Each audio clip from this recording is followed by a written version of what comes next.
بسم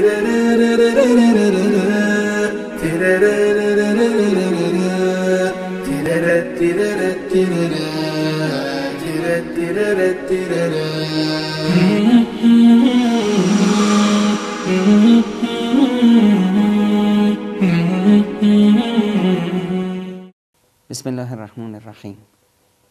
دغدغه همه است مال و ثروت به دست آوردن، زندگیمون رو ساختن.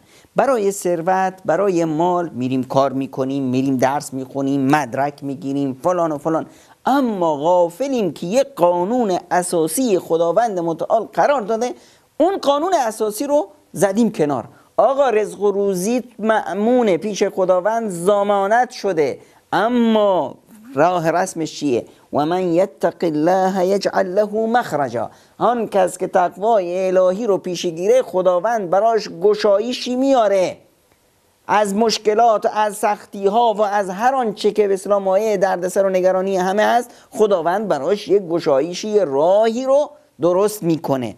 و یرزقه من حیث لا یحتسب، و اون رو روزی میده از جایی که اصلا گمانش رو نمیبرد.